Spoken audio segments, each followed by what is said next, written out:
I have a job. I'm pretty sure that you have a job too. But boy howdy, I didn't realize how much people truly like to work until I went to Montana. And I have to tell you, it got really weird and really scary very fast. So I arrived at Butte, Montana with my cousin Jamie. Hey Jamie, why don't you say we go over and get ourselves a couple jobs, because we're moving here to Butte, Montana, and we want to make ourselves a nice living. That sounds great, Jamie replied. So we drove around until we came across this temp agency. It said, Spooky Temp Agency. And I was like, hey, that's a temp agency. We can go in there and get some temporary jobs pretty quick. And Jamie was like, yeah, that's a great idea. Let's go in here and make some money. So we both went into the temp agency. It was very dark in there, and it was pretty ran down. There was no real good furniture pieces. The only thing was like a rusty bucket for us to sit on. So I sat on Jamie's lap. The receptionist gave us a couple applications, but she looked like a mummy. Fill out these applications, she stated. I said, hey lady, are you a mummy? No. Fill out applications. Do it now. You heard the woman, Jamie replied. So we filled out our applications, which wasn't on a pencil and paper, but it was on a piece of stone, and we had to use a chisel. It took us about 3 hours to complete the applications because it takes a long time to chisel stuff in. All right, lady, here's our applications, I said. You must report here immediately. She gave us a map etched out on stone, and it was in like some boondock area of Montana. All right, Jamie said. We better get going if we want to go ahead and start working and making some money. So we loaded up in our car and drove out there. It took us about 45 minutes to drive out there, but when we got there, I knew something was up. It was a giant pyramid. Well, I could tell it was going to be a pyramid, but it hadn't been completed yet. There was a few other dumbasses out there, and I mean, I tell you, they look like some real dumbasses. One guy was wearing his pants on his head. They were pushing these big slab stones. There was a guy out there who was dressed in like a tunic and kind of looked like an Egyptian person. You know, not like current Egyptian ones, but back from when they had like pyramids and stuff, like ancient Egypt type stuff. So we got out of the car and went over to him. Hello, sir, I said. This is my cousin Jamie. Him and I are here to work. The temp agency lady told us to come out here. Start working now, the man replied, and he began to whip us. Oh, hey there, pilgrim. Don't be whipping me like that. I'm pretty sure there's laws against this kind of treatment. Start working now.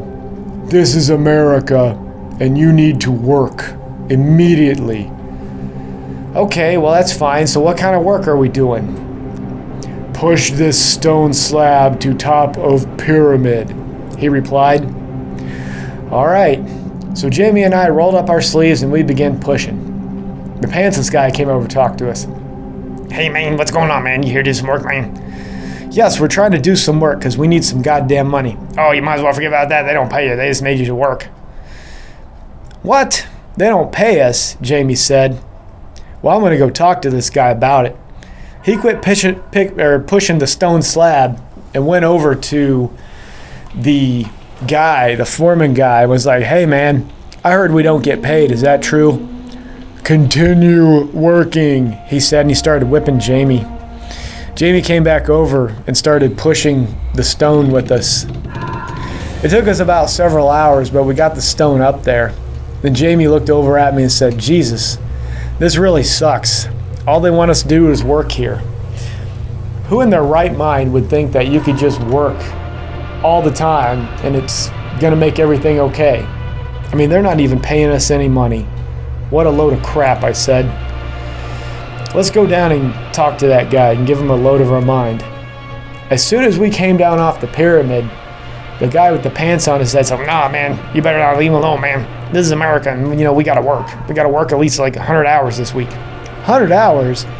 I said, listen, the standard work week's 40 hours, and I really don't even want to do that. So what makes you think that I want to do 100 hours? Because they're going to whip you and call you a communist if you go over there and do that. Listen, they're dressed like Egyptians. We're obviously building a pyramid, and the person at the temp agency was a mummy. So what in the hell? I don't know, man, but listen.